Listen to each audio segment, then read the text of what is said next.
नमस्कार सर्वांना. तर आज निघालो आहोत आशियातील अशा प्रकारच्या एका संग्रहालयामध्ये जेथे भारतीय नौदलाच्या हवाई दलाच्या इतिहासाची माहिती मिळेल. होय, तर हे म्युझियम आहे नवल एव्हिएशन म्युझियम, जे की गोव्यामध्ये आहे. होय, तर हे म्युझियम जे आहे ते गोव्यातील वास्को द गामाजवळील बोगमालो रोडवर आहे आणि डाबोलिन एअरपोर्टपासून अगदी जवळ आहे.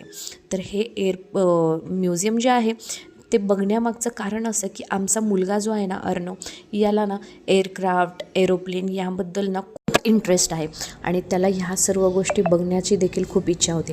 त्यामुळे आम्ही देखील आलो होतो.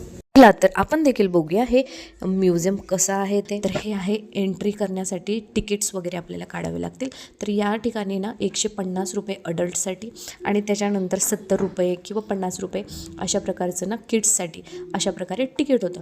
तर ऑनलाईन देखील आपण बुक करू शकत होतो आणि डायरेक्ट इथं आल्यानंतर देखील तुम्ही ते बुक करू शकता. तर हे आहे एंट्री नेव्हल एव्हिएशन म्युझियमसाठी. तर या ठिकाणी आम्ही तिकीट्स वगैरे काढली आणि त्याच्यानंतर तिथे विचारलं की या ठिकाणी फोटोशूट वगैरे अलाउड आहे की नाही, आणि त्याच्यानंतरच आम्ही त्या ठिकाणी एंट्री केली. तर फोटोशूट अलाउड आहे बरं का. मग आम्ही एंट्री केल्यानंतरच समोरच आम्हाला दिसले एवढे मोठे मोठे 2 एअरक्राफ्ट. मस्तच आहे की नाही. तर या म्युझियमबद्दल आणि तुम्हाला थोडी माहिती सांगते. तर हे या ठिकाणी ना 14हून अधिक जुनी विमाने आणि हेलिकॉप्टर्स आहेत. तर हे सर्व बघण्यासाठी इतकं अप्रतिम आणि इतकं छान आहे ना, मुलांना तर खूपच आवडेल.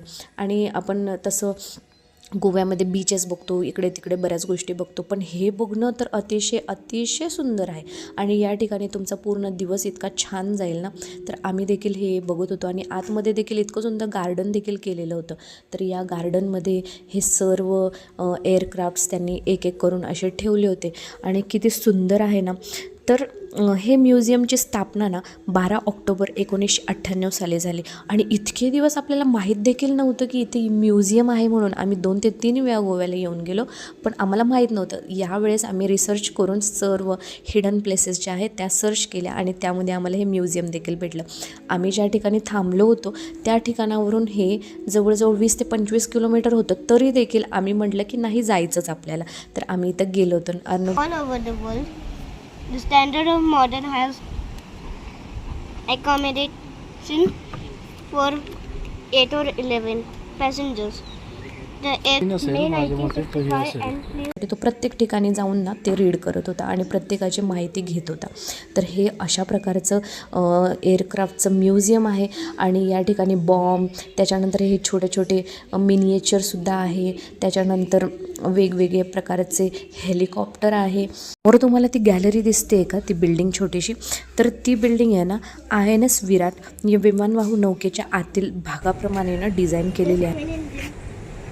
amphibious aircraft was the first aircraft to be inducted in Indian Navy 1951 orders with 10 aircraft. करून सर्व बघत होतो आणि ना हे सर्व बघून झाल्यानंतर ना आम्ही देखील त्या ठिकाणी जाणार होतो.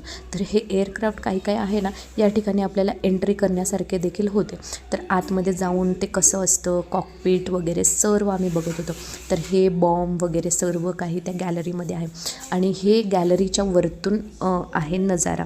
तर वरतून इतकं सुंदर वाटत होतं ना. तर त्या ठिकाणी त्याने ग्लास फॉर्म केलेली आहे आणि त्या ग्लासमधून ना आपण हे सर्व एअरक्राफ्ट बघू शकतो. खूप सुंदर होतं. ही गॅलरीमध्ये आतमध्ये त्यांनी INS विराट आणि मदर हे असं सर्व काही त्यांनी ठेवलेलं होतं.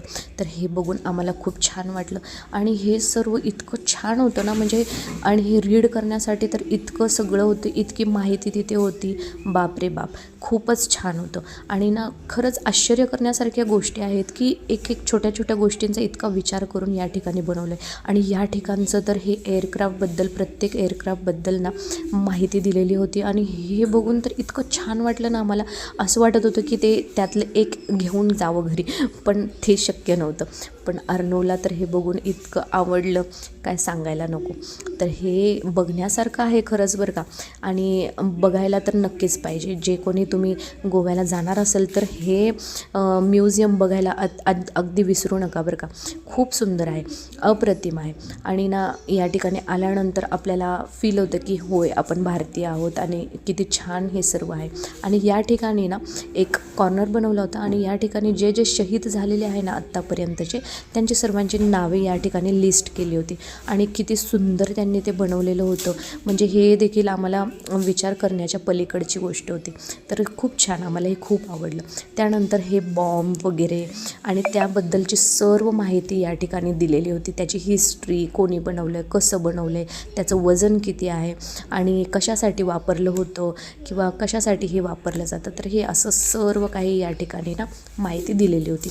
एक्झिटच्याच बाजूला ना तिथे एक कॅफे होतं आणि त्याचं नाव काय होतं माहिती आहे का? कॉकपिट. ओके, आम्ही गेलो नाही आणि तुम्हाला दाखवता देखील आलं नाही, पण ॲट द एंड या ठिकाणी ना 2 नौका देखील होत्या आणि इतक्या सुंदर होत्या ना. आणि हे सर्व बघून आम्ही इथं मस्तपैकी फोटोशूट घेतलं आणि ना हे पूर्ण म्युझियम बघत आम्हाला एवढा घाम आला. तर बघा, अशा प्रकारे आमचं आजचं हे म्युझियम ची टूर वगैरे इतकी सुंदर झाली. आणि तुम्हाला देखील जर हे व्हिडिओ आवडला असेल तर नक्की आमच्या चॅनलला फॉलो करा आणि लाईक करा. Thank you so much for watching.